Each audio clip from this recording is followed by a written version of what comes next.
All right, well, welcome. I am so pleased to kick off today's event, Sacramento's Voluntary Local Review, a City University SDG collaboration. My name is Caroline Kleinfox. I use she, her pronouns, and I am the Director of US SDG Policy Planning at the United Nations Foundation. I have the pleasure of directing the American Leadership on the SDGs initiative, which is a collaborative program between the United Nations Foundation and the Brookings Institution's Center for Sustainable Development. We believe that Sustainable Development Goals are an ambitious but achievable agenda, and that they can serve as a blueprint for creating a better world for everyone, everywhere. And through the American Leadership on SDGs initiative, we seek to highlight US leadership on these goals. So if you're interested to learn more about the SDGs, how they're being acted upon, particularly in the United States, I welcome you to visit usaforsdgs.org. You can use the QR code at the top of the presentation on your screen. And there we highlight SDG stories, resources, and events, all happening with a particular focus on domestic activities. Since 2018, our program has brought people together to share knowledge and strategies around advancing the SDGs domestically. And it's my hope that today's presentation can be the start of more convenings that bring people together across sectors to dive deeper into the work that's happening on the ground and to keep us in community as we advance this critical work. So today we're coming together to learn more specifically about the Voluntary Local Review, commonly known as a VLR, conducted by the City of Sacramento and the University of California, Davis. This VLR is the sixth voluntary local review completed by a U.S. city or state and represents ongoing innovation by local governments around the country who are incorporating the promise of the SDGs into their local context. In the forward of the report, it mentions that cities and communities are on the front lines for the SDGs at the local level. And I'm so excited to learn more about the process, the goals, and the lessons learned from developing this report.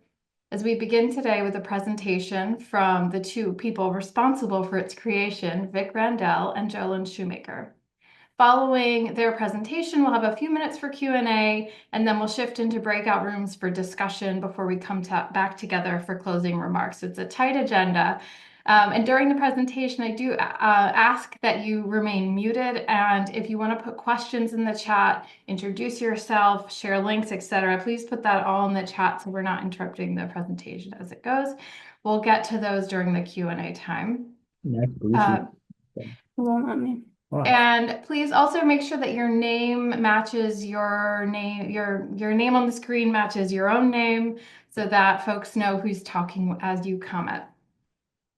So with that, I am so excited to introduce our presenters, our speakers for today. So Randall is a senior planner in the long-range planning section of the City of Sacramento's Community Development Department. His work is focused on climate and sustainability, centered on preparing and implementing Sacramento's Climate Action and Adaptation Plan, which guides the city's effort to mitigate climate pollution while adapting to climate change impacts. And Jolynn Shoemaker is the Director of Global Engagements in Global Affairs at the University of California, Davis. In this role, she leads efforts to integrate the UN Sustainable Development Goals into the university's international initiatives and also engages members of the campus community in the global goals. I'm so grateful for the two of you for taking the time to be with us today and can't wait to learn more about your process and where we're going from here. Thank you. Thank you so much, Caroline. So we'll have the UNF team. Great. Thank you so much to the team for advancing our slides for us. Well, I can kick off. Vic and I are just delighted to be here and excited to share. And based on the RSVP list, we know there are also many others on the call who have engaged in these types of processes and are champions of localizing the SDGs. So we're also very excited to hear from others later in the session. Next slide, please. Vic and I thought that we would just, before we launch a little bit more into our own process, we thought it would be nice to just kind of offer a little bit of global context around voluntary reviews. We know there are other experts certainly on this call as well, just but if there are others joining, that this is a new area.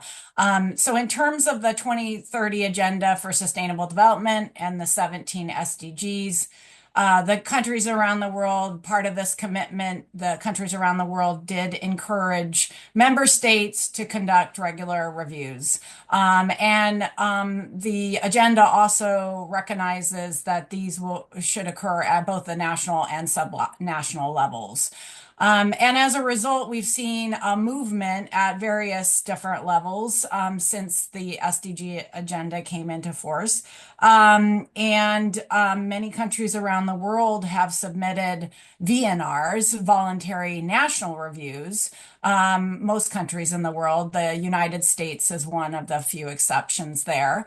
And then voluntary local reviews have gained a lot of momentum in recent years as the city and local communities around the world really recognize that this agenda is resonating with the issues that they're facing and the solutions that they are using for approaching approaches to the problems. And the UN reports over more than 200 VLRs have been done around the world at this point, and it's growing. New York City, I think, might be on the call here, the first US city to complete a voluntary local review, and others, including LA, at the forefront as well, Pittsburgh, Orlando, and of course, the multiple years of work by the state of Hawaii. And now we are pleased that Sacramento has joined the ranks. And then the third level here, also that we offered is the voluntary university review mechanism.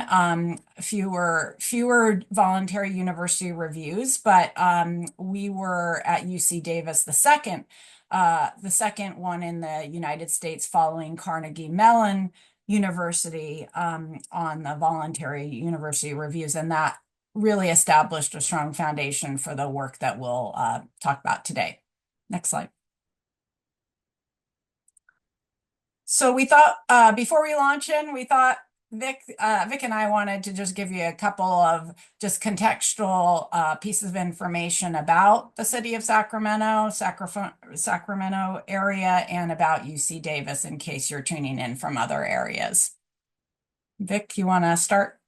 Yeah, just real briefly, just to note that the city of Sacramento is a historic city dating back to the 1850s. And it's the capital of California, so just to contextualize it in that way, significant to both the state and the region. A city of about 570,000 folks, and actively growing. And we'll get into a little bit of the background work that the city's completed through our general plan and climate action and adaptation planning process. But noting that our recently adopted general plan does lay a course for the city to continue to grow, become a more densified, transit-friendly city. And so really building sustainability into the heart of the community is really a core element of the nature and future of Sacramento. I'll go ahead and pass it back to you, Jolynn. Yeah, sure. So UC Davis, University of California, Davis, it's a top a tier 1 research university. We're located in Northern California. Our main campus is located in Davis, California. And we also have a presence in Sacramento through our health campus, which is located there, as well as a newly formed and developing innovation district in partnership with Sacramento, located in Sacramento, called Aggie Square. UC Davis has more than 38,000 students. We offer more than 100 majors and more than 100 graduate programs, and we have 6 professional schools. And of course, on the SDG side, we'll talk more a little bit about this later, but we have been heavily engaged, committed to the SDGs for a number of years, and we have been really working on different ways that we can integrate the SDGs and advance the SDGs through UC Davis teaching, research, service, and also our campus operations as well. In addition to the voluntary review effort with a City of Sacramento, and before that of our own campus through the Voluntary University Review, we are engaged in many programs that contribute to the SDGs, including ways that we have developed to support our faculty in integrating the SDGs and our students to have the opportunities, both curricular and co-curricular, to really engage with these goals. In 2024, Joanna Rogolska, who is the Vice Provost and Dean of Global Affairs at UC Davis, and myself co-edited a book called Global Goals, Global Education, Advancing the United Nations Sustainable Development Goals. And this book really is one of our efforts to really push and encourage higher education institutions to engage with this agenda, and really does highlight all kinds of activities that different universities are doing around the world. So I'm going to turn it back over. We're going to get into the VLR itself now, which here we'll, okay, great. I can start and Vic's gonna then take it from there. So you may ask why a VLR for Sacramento? Why did your two institutions decide to partner on this project? And so we'll just give you kind of a few high level reasons, and then we'll get into some more of this as we go through the details. But really, we saw an incredible opportunity to connect the city context and the city policies and processes and programs with this global agenda. We were not seeing a lot of other opportunities. This is a really unique opportunity that we have based on our different experiences and roles for the city of Sacramento and UC Davis. We wanted to look at the challenges that are being addressed at the local level through the lens of the SDGs. And we hoped that that would also offer some context and ideas for other locations around the world. And we also, this is really important to us for this agenda, we really wanted to situate our work together with the goal of operationalizing Leave No One Behind, which is so central to the SDGs. And how do we and start to explore how the city is really doing that through concrete steps. And we were really trying to build upon this experience that UC Davis had with the Voluntary University Review, where we developed a methodology, collected data, analyzed the data across the university, and then came up with findings and recommendations. And for that report, we did look at all 17 SDGs. And then when we started partnering on this project, we also determined that we should look at all 17 SDGs as well. Vic, did you want to add anything on that one? Well, I think you covered that really well, Jolynn. I'll just note also from the city that we do see the opportunity to learn from the SDGs as we formulate further policy going forward. So it had some impact on our process that was in motion, but also we see this as an opportunity to learn from the SDGs for future iterations of policy development through our general planning and CAP. If we could go to the next slide. And so I'll start out here with the city university partnership and just note that from the city, we really house the work in two offices. That's I'm in the long range planning team focused on climate sustainability. So our long range planning team works closely with our Office of Climate Sustainability which is previously was in our city manager's office at the time we started this partnership. It's now housed in our public works department.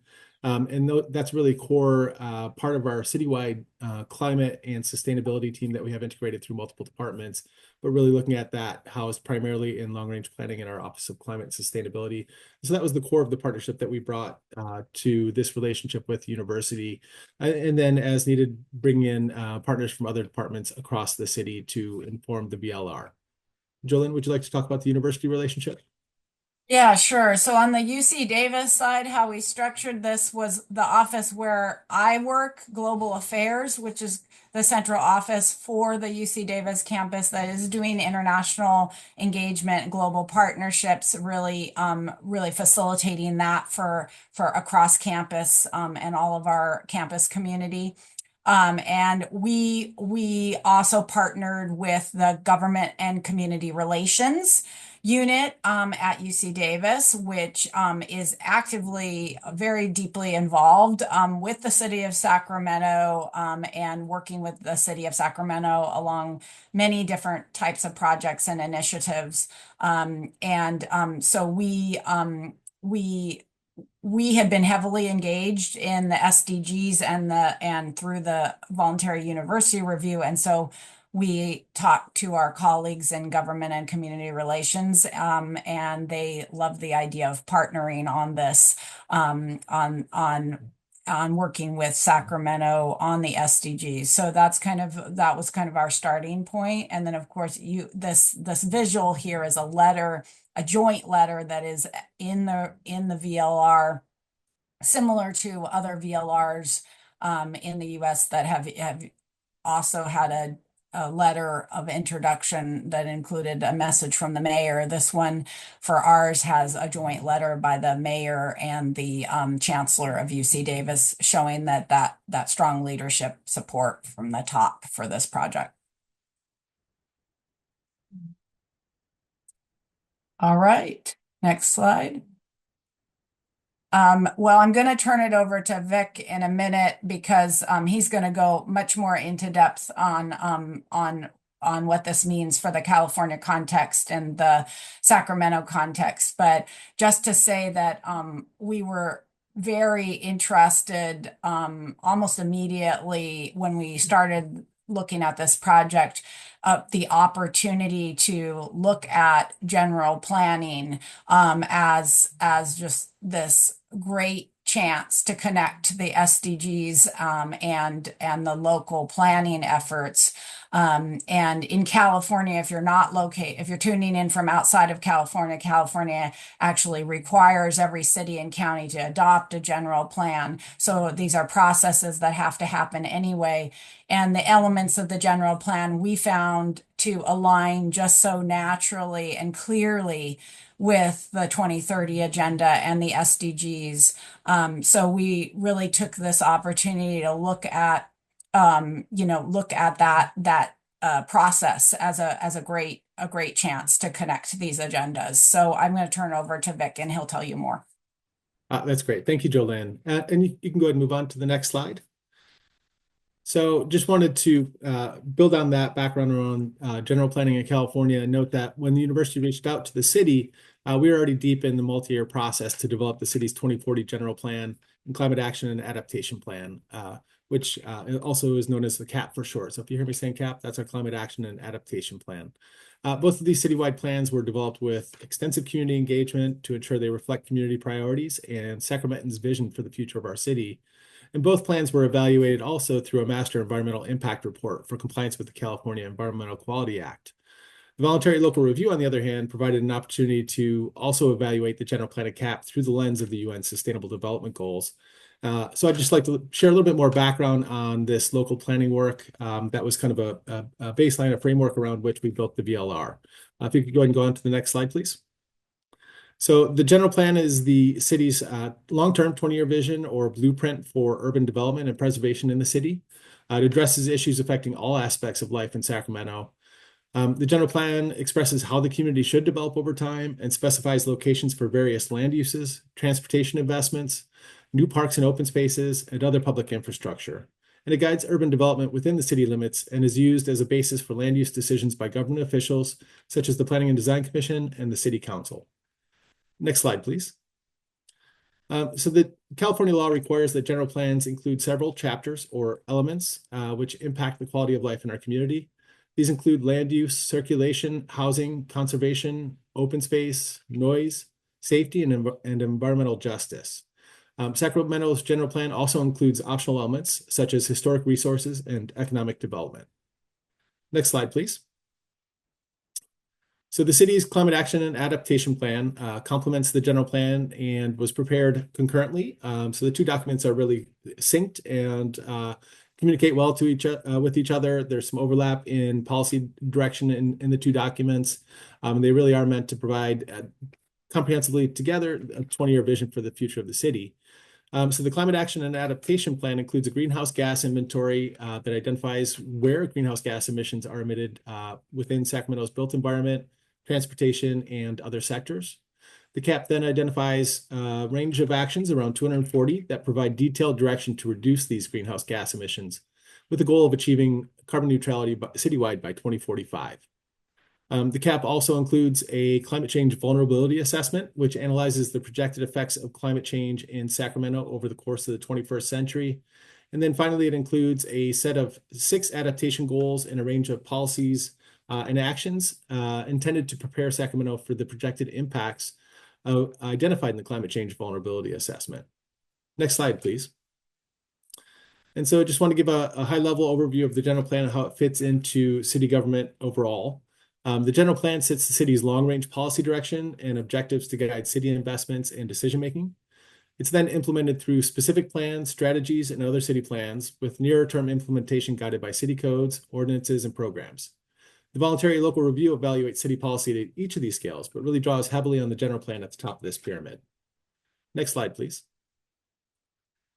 So just want to note that cities throughout the state update their general plans on different time scales depending on their local needs, the pace of change within the community. The city of Sacramento has a very assertive approach and typically tries to update our general plan on a 5-year schedule. There is time baked into there because it does take time as well. This most recent general plan, which was adopted in February of last year, was a 4-year process, partly extended by virtue of COVID impacts, but ultimately it was a comprehensive update. And when you have a comprehensive update of your general plan, it takes a lot of time to engage the community in depth and ensure we set the right direction for the future of the community, including some pretty substantial changes to the future of our built environment. So again, we update that general plan on a regular basis and intend to do the same with our CAP going forward. And these updates are necessary to really adapt to the broad range of societal changes that also impact the SDGs. Key among these include global climate issues, which are deeply relevant for Sacramento's future, aging population and other social and demographic changes, significant changes to our economy, and the rapid pace of technological change in a range of sectors that impact city form and functions. Next slide, please. So I'd like to note that the city formulated 6 guiding principles as we developed the general plan and CAP. And these are to ensure equitable, inclusive, and sustainable growth, create healthier communities, build community resilience, and meet the needs of our most vulnerable communities, to reduce greenhouse gases and prepare for the impacts of climate change, to create an efficient multimodal transportation system, to foster transit-oriented development, and to make sure that we make Sacramento more livable and accessible for people of all ages. Next slide, please. And then finally, I want to note the critical importance of community engagement to effective local planning. And so community engagement was at the heart of the city's general plan and CAP processes. We engaged thousands of residents, engaged multiple commissions and city council on multiple opportunities. And this provided a really solid foundation for the analysis that was then completed through the voluntary local review. Next slide, please. I'll go ahead and pass it over to Jolynn to walk us through this next slide. Yep, I can start us off, Vic. So how do we structure the project process? So Vic and I just wanted to highlight a couple of things here that were really instrumental in terms of making this a feasible project and a successful project for us. So the first was mutual investment by the partners. So we really leveraged what each of us had in terms of our roles, our mandates, and our experiences. As mentioned, the city was already very much engaged in their general planning process. We almost immediately saw together that this was really going to be at the core of our VLR. And then for us, obviously, we were taking lessons learned and practices that we had learned through our own voluntary university review process as well.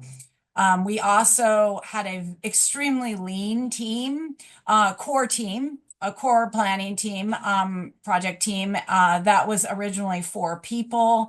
We lost 2 people along the way who left for other jobs. So Vic and I had to adapt to that, which we can talk about that more if people are interested in terms of the staffing capacity. But we really had a very lean team and then a slightly larger team around that with our other internal partners and leadership.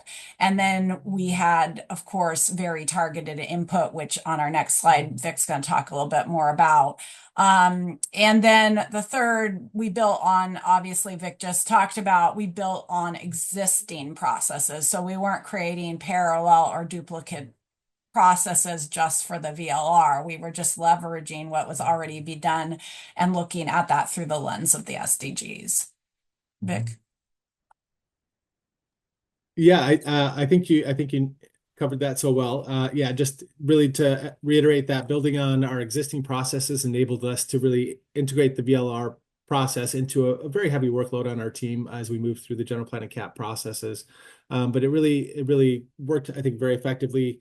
It did point, the one thing I would note is just around overall scheduling and process. Jolynn and I had to be nimble in how we completed phases of the work, just because we had to be deferential to a really complex and layered process around the general plan and cap, which involved layers of review throughout the process that we needed to move to completion before we could move to next steps on our VLR.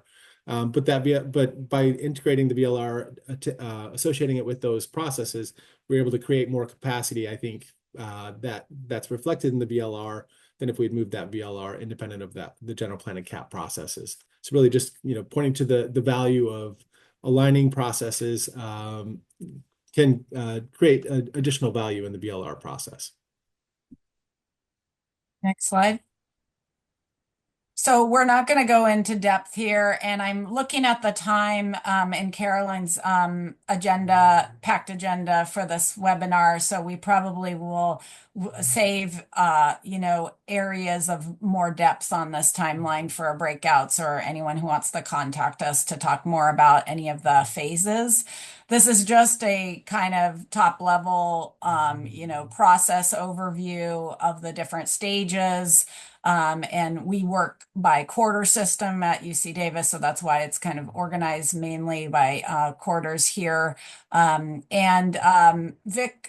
if you want to say a few words about, we did want to highlight input that you received from, because we were layering this on a process that was already occurring, and the team was so lean, but Vic really reached out to all the relevant offices as part of this process. I know we don't have time to go into depth, but if you want to mention a couple things about that too. Yeah, and again, just kind of building on, broad engagement throughout the city in the general plan and cap process, and then that lent itself well to formulating our first drafts and engaging some core staff from each of our partner departments at the city to inform the first draft, and then ultimately our final draft of the VLR. So we were able to integrate across the city in a fairly efficient process, but it was essential to engage partners from across the city to ensure that we had adequate buy-in and information for each of the SDG chapters. Next slide. So, how is it organized? This just gives you a little bit of an overview of the key sections. So essentially, you saw that joint letter that opens up the VLR from both of the leaderships of the two entities. We have a bit of background on the city of Sacramento. Our introductory portion, we spent quite a lot of time on. This was also true of the voluntary university review when we're breaking up.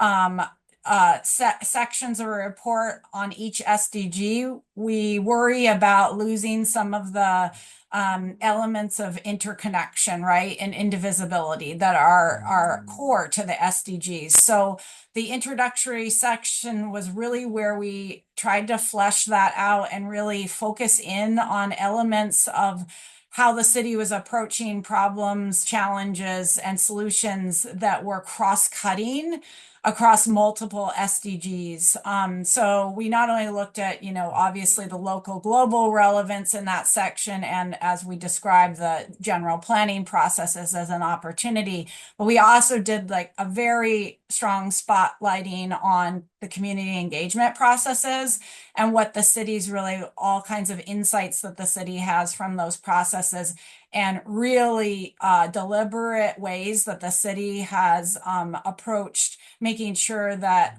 all communities and neighborhoods in the city have input into their processes and have a voice. And so that is a really core part of our introductory section. We also chose to spotlight youth engagement and arts, culture, and creative economy as focus areas for the city that were crossing all the SDGs. And we were not seeing necessarily as much attention, on especially arts, culture, and creative economy as huge opportunities for the SDGs globally. And then we go into each of the SDGs, and those chapters or sections of the VLR are structured consistently across all of the SDGs. And then I will say we have an appendix as well where we have the general plan guiding principles that Vic showed, but we also have the SDGs and the targets mapped to the general plan guiding principles as well. Vic, if you don't want to add anything, we can. Yeah, and I think if you want to take it on to the next slide, maybe just to show how Yep. those were Yeah, mapped. this is just a visual to show you those guiding principles that Vic presented and how many SDGs are related and contributed to through each of those multifaceted principles as well. I will say if you're interested in looking at the report, it could be quite interesting to many of you to look at the appendix where we did look at the SDGs. We definitely kept our analysis at the SDG level, but we took this opportunity to really examine every single one of the SDG targets in relationship to what the city's approaches are. And we had conversations about this, really looking at the wording of the targets. And this enabled us to have a conversation about, okay, which SDG targets are clearly on their face, absolutely applicable and reflective of the city work, which ones would need modification just because of the way they're worded at the international level to be able to be directly applicable. And then are there other ones that aren't applicable at all? So we can talk more about that in breakouts or individually with anyone who wants to reach out to us. But our analysis of that is in the report in the appendix. Next. And that's all we have right now. So we're very happy to talk with you all, and thank you for the opportunity for sharing it. Thank you so much. That was a ton of information. And I just think, there are so many exciting things about how you integrated this into an existing process, the kind of way that you leveraged resources and expertise in such a kind of integrated way. I think it's really exciting to see how this came together. And I would love to welcome folks on the line. If anyone has a question, And I also people are welcome to turn your cameras on, and we have a few minutes for Q&A, and then we'll shift um, into breakout rooms for a few minutes. So I see one question in the chat, which is, what opportunities do you see for using this VLR to improve urban planning across the state? I defer to you, Vic, to start on that one. Yeah, well, and I think that, that's an interesting question. I think that might be like I think we're kind of piloting this approach. So I don't want to get ahead of myself and um too much on this. And I think maybe Jolynn from the university has the opportunity for different relationships with other local agencies. For us from the city of Sacramento, it's an opportunity certainly to learn through our process, get a better sense of how we relate to the UN SDGs.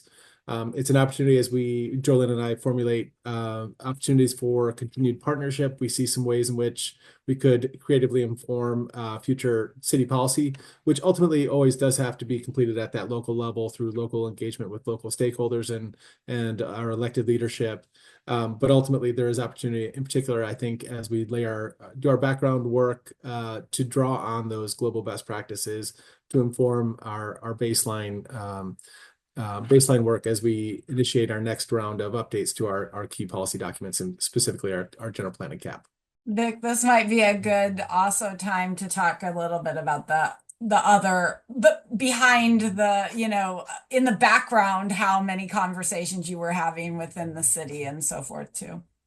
Yeah, and well, now I think I think we had good buy-in from our former mayor. So his term ended this past December, but Mayor Darrell Steinberg from the city of Sacramento had supported the voluntary local review process. So there was coordination from leadership at the city and the university, prior to us initiating this work, and then we were able to, through communication with the UC Davis team, develop an understanding and develop buy-in and support from my department leadership at the community development department at the city.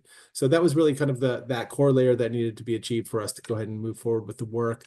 And then subsequent work is really just part of, I'd have to say, we tried to keep our asks modest, and we were able to, again, through integrating it and layering this into our general plan and cap process, we kind of had a systemic citywide process in motion that we were able to leverage to inform the voluntary local review. So it really reduced the unique asks that we had, but there were some, but that we were able to build on that collaborative process that was already in motion through the general plan and cap. And also, just to kind of note, with the city of Sacramento, we're very fortunate to have a really great culture around interdepartmental collaboration, and so we have really good framework for that. It's not true in many places. I've worked in other agencies that have a little bit more siloed approach. Sacramento has a really fantastic culture around interdepartmental collaboration. And just to address your question about next steps as well, we envisioned and we are using the VLR as a vehicle to open other areas of collaboration. And there's certainly already a lot of history of, as you can all imagine, collaboration in Sacramento with UC Davis on various fronts. And so we see this as an opportunity to not only amplify some of the relationships and collaborations that are already happening on specific issues under an SDG umbrella, but also to drive towards new expansive collaborations as well. So one of the areas and I know there was a question about food there in the comments. One of the areas we saw real opportunities for next steps is around food systems. UC Davis is a recognized global leader on food systems work, and Sacramento is starting some new really interesting work in this area and expanding on its existing work. So we're looking at ways that we could create new mechanisms or leverage existing mechanisms to collaborate on that front. We're actually also really excited excited. This is happening right now. I mean, we're in the midst of designing what we can do, but we're getting more people together that have expertise around and are working in this area. And that's also a means to raise awareness about the SDGs too, to get people together from both the city and UC Davis to discuss what might be possible and looking at how we can involve our students and so forth. So it's a really exciting space. UC Davis was just designated along with with our partner Earth University in Costa Rica as a United Nations academic impact SDG 2 hub internationally. So we just see huge opportunities to connect future work with at the local level on SDG 2 with our global engagement on SDG 2 and just connect the dots in all different ways. So really exciting. And Vic, if you want to mention anything else about next steps. Yeah, no, that's I think that's great, Jolynn, and yeah, we're really interested in, I think for Jolynn and her team, they have the opportunity to build around zero hunger, and it's something that we at the city have a modest amount of work, but we're really interested in looking at how do we partner well with the university on that work, and so that's an interesting opportunity that we're working at building on right now, and see some opportunities for further collaboration, kind of interim, near term before we look at. Certainly for the city, we'll be updating our general planning cap. We have a discussion about whether and how we might be able to upgrade the VLR at that time as well. But there's some interim steps that we see, kind of those smaller partnerships related to the SDGs that can be really powerful in creating just that platform and the ongoing collaborative partnership around the SDGs that relates to the core of our missions and work that we have baked into our ongoing mission. So I see we're at the time where we were wanting to jump into breakouts, but I see so many good questions that I would hate to kind of skip over this. So Jolynn and Vic, would you be comfortable if we just keep going with Q&A? And then for folks who want to do some networking, I can stay on for a few minutes at the end of the call and welcome anyone to do that for a few. But I think there's enough depth here, and I don't want people to get kind of siphoned out. So I hope everyone's okay with that. And Helen, I saw that your hand was raised, so I'll hand the mic to you. Just very briefly, thank you so much for this. And you may have covered it, but my question was, how did you select your target and indicators specific to Sacramento? Yeah, hi Helen, it's great to see you. So what we did was we mainly stayed at the level of mapping between the SDGs themselves and the general plan, right? The key principles, the general principles there. We did, I don't know if you heard that part, but we did do a process of mapping to the existing SDG targets and indicators. So this project itself did not have the scope for us to develop new targets and indicators for the local level, for the Sacramento context. We just did not have the scope within this project and how it was designed. However, we kind of opened the door for additional possibilities around looking at target and indicator level in the future when we did that mapping, which is at the end of our report in the appendix. We found it to be a very illuminating exercise to actually go through that and discuss what resonated from the official targets and indicators with how the city was looking at the issues and their priorities and their own goals. So it would have to look deeper at that aspect, at that level. And I know other processes have done that, even with determining new targets and indicators at the local level. It would have to be a future project. So we acknowledge that in the report, but we did some starting steps to start to look at that level. Vic, if you want to add anything in terms of the city's perspective on targets. Yeah, no, I think you covered that well. Thank you, Jolynn. Thank you. I think we had a number of questions about indicators. So for those of you who put that in the chat, please feel free to raise your hand if you have any follow-up as well. And I'd also like to call in Tony. First of all, Tony is a partner to this program, and I am grateful for you to take the time to join us today, Tony. But you also raised what I think is a really important question in the chat. Yeah, so thanks. First of all, congratulations, Jolynn and Vic. And it's great to see cities continuing to take on voluntary local reviews in the US. We've been following this since the very beginning. I'm at Brookings Institution, and we've been tracking both US cities been doing this as well as globally. We're in a pretty polarized political environment these days. And so just wondering about your experiences with using the SDG branding. How's it been received at the city with constituents of the city as you publicize what's going on and using the VLR? Just would love to hear what the experience has been and whether it's been a positive, negative experience or hasn't been, controversial at all. I don't know. Just interested to hear about that.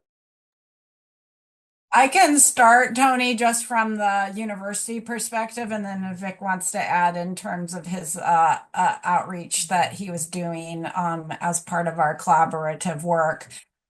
We have been engaged in this work, for now a number of years, and trying to raise awareness and what this agenda is and so forth. And one of the first things which I didn't mention, or maybe I did mention, but when we did our voluntary university review, one of the really interesting findings we had was when we went out across our campus and surveyed our own faculty, many of which actually do not work internationally or are working, at other levels locally and so forth.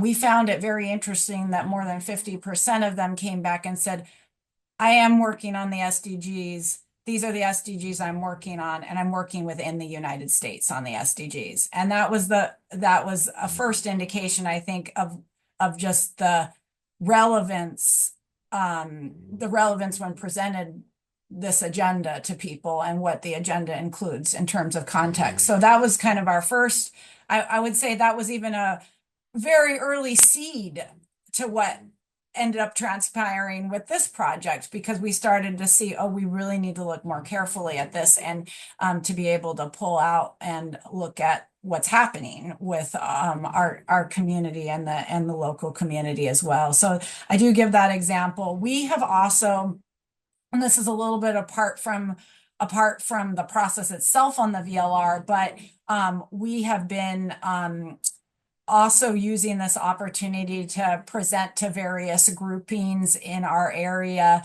that are engaged in community engagement between the university and the city or the region. And there's been strong interest. And again, those people, those participants are not necessarily all well-versed in SDGs and not kind of part of these other kinds of communities of practice that exist on the SDGs, but there has been a lot of interest. And I'll also mention just recently we've been, participating in various other local events and things here at the university. And we also have presented some information from this process with partnering with United Nations Association chapters in the area, including Sacramento and Davis. And that's brought in different community members and they've been very enthusiastic.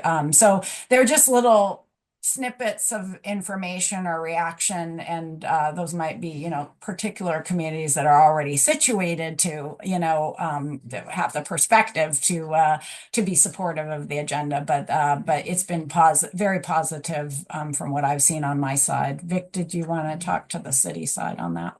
Yeah, and and again, just kind of I think the nature of our process and its strong relationship to our general plan of CAP kind of maybe shielded us a little bit from some of that consideration. I haven't received any negative feedback And generally at the staff level, I think there's positive reception and understanding. So, but I just want to acknowledge maybe from the city side, less exposure than maybe some other VLR processes might have. So I can't speak, I don't want to speak too broadly, but just my experience has been a positive one at the city. Well, that's really helpful, and it's just good to hear. Thanks.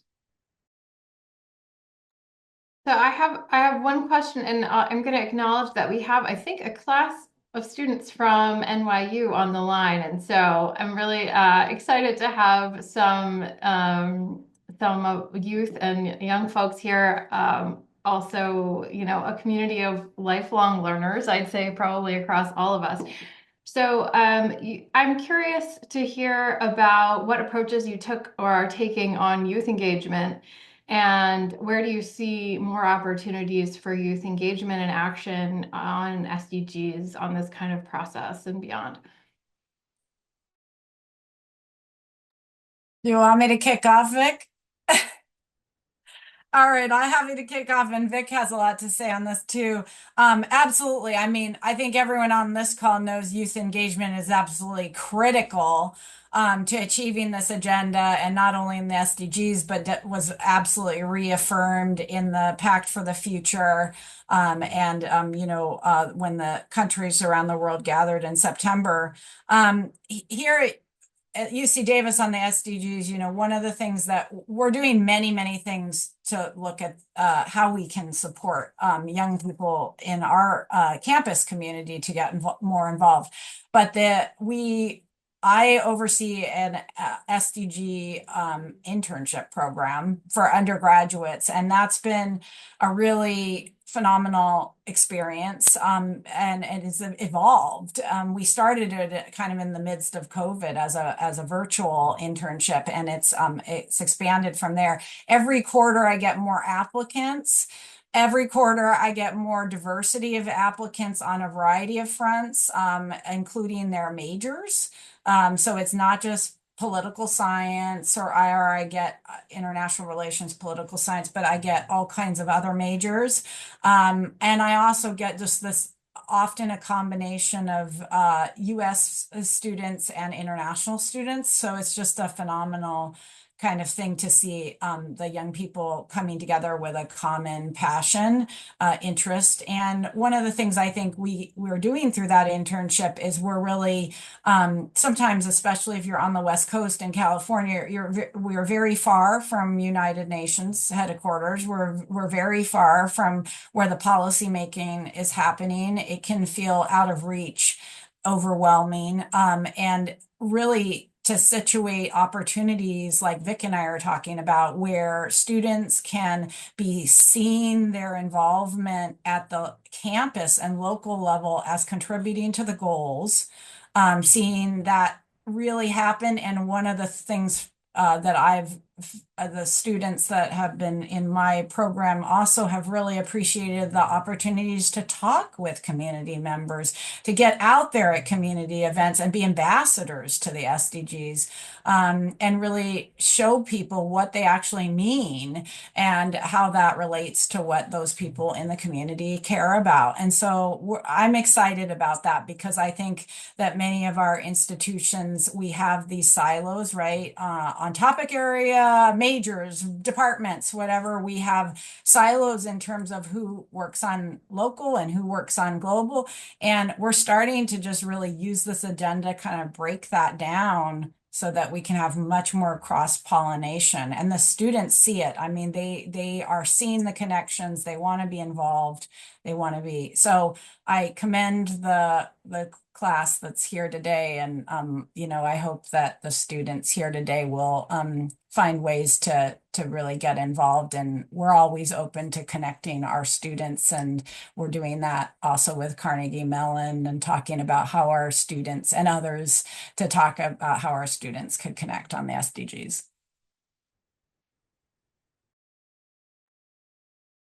And I'll just chime in to add to Jolynn's points, just around the city of Sacramento has a youth commission, and so Jolynn and her interns joined to present to them this past week on the voluntary local review. And really the city of Sacramento's youth commission had previously on its own independently taken a review of the SDGs. And so there's some internal momentum as well that we want to continue to build on. And that's been part of the framework that Jolynn and I have discussed as we think about future partnership opportunities, and really a good sounding board for future VLR work.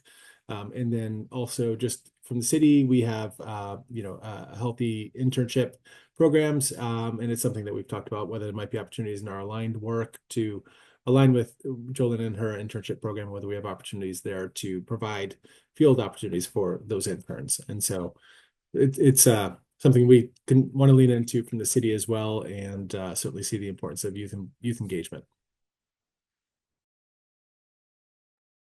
Thank you. And I see we're nearly at time here, so I'm going to just make a note that I'm going to compile all of the amazing links that everyone has shared in the chat and share them with folks after the call. So if you have anything you want to throw in there and have visible, please feel free to put some last minute things in. And I just want to say, this is a community of people joining this call who care about building community locally, connecting that beyond your local communities. And it means so much that you've taken the time out of your busy schedules to be here, to continue the conversation. I know that I've heard reflected back that a lot of folks doing SDG work are just so passionate about it, and also often operating in places where SDG awareness still is growing. I love hearing that youth know so much more about them than the rest of us, and I think that it's incredible to me how this movement continues to grow, continues to evolve, and I look forward to continuing to convene these kinds of conversations to spotlight the leadership of folks like Vic and Jolynn. And I really, I think that it's so exciting that we have a new voluntary local review, a new city in this space. And this is not the last time we'll be talking. So thank you all for joining. I'm going to stay on the line as I promised, because I feel sad that we didn't get to have our breakout. So if anyone has a few minutes and wants to say hello, please stay on the line. Otherwise, just thank you for joining. And I don't have a link to our mailing list, but if you go to usaforsdgs.org, you can sign up to get newsletters and updates about future events. So thank you, and keep doing the amazing work that you all are doing. Have a great evening.